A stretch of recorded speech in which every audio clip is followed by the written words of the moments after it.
cemaatten ayrı düşmemek lazım.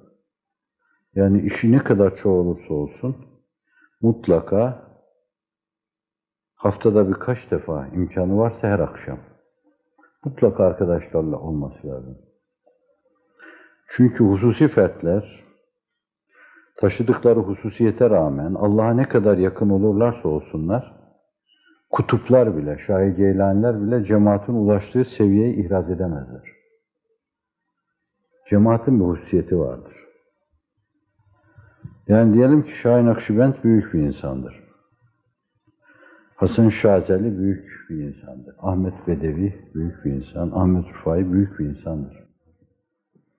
Kutbul Aktap hususuyla bu saydığım zatlar, bunlar kutuplar kutbu.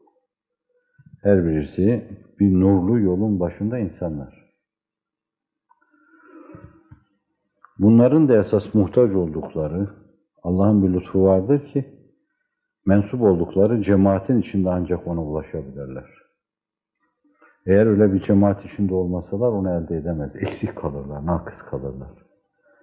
Bu yönüyle de arşın verasına açık bu insanlar, ferdi ve şahsi kemalatlarıyla kalsalar, Risale-i Nur dairesi içinde 50 kişinin teşkil ettiği bir şahsi manevinin ulaştığı makamı ihraz edemezler.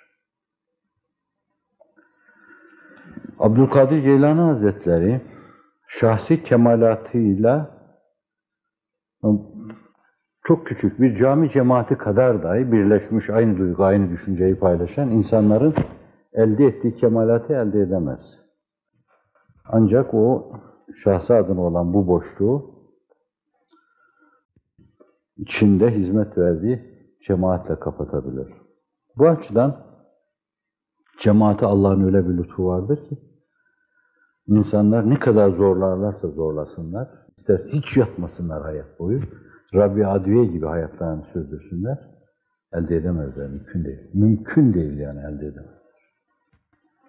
İnziva ile elde edilemez onlar. Cemaat içinde elde edilir. Bu açıdan cemaat bir seradır. Ve şeytanın sağdan durmalarından bir tanesi de cemaatin kusurlarını nazara vererek ferdi cemaatten uzaklaştırır. Dışta kendi kendine kalırsan daha iyi yaparsın. Falanın falan kusuru var, filanın filan kusuru var. İşte bu da yine sağ taraftan çarpılma demektir. Evet. Cemaatten ayrılmamak lazım. Her sabah, her akşam kabilse, her sabah, her akşam. Cemaatten ayrılanlar miyop görürler. Katiyen. Cemaat dalalette içtima etmez diyor Allah Resulü sallallahu aleyhi ve sellem. Bu demektir ki fert dalalete girebilir. Allah'ın eli cemaat üzerindedir. Demektir ki inayeti tamme fertte değil. Allah'ın teyidi cemaatle beraberdir. Bu demektir ki aynı ölçüde fert o teyidi alamıyor. Öyleyse cemaat günahlara karşı çok önemli bir sütredir. Bir mürşit gibi korur insanı. Bir nebi gibi siyanet kanatlarını açar başına. Tutuşlar insanı.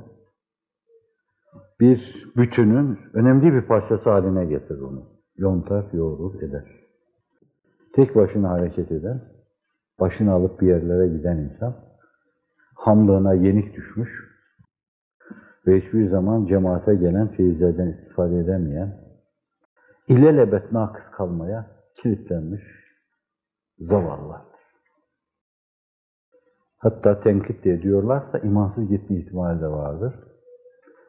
Çünkü cemaat hakkında söylenilen sözler teker teker her fertten hakkını helal et deyip eğer onlar hoşnut edilmezse o insanın cennete gitmesi düşünülemez.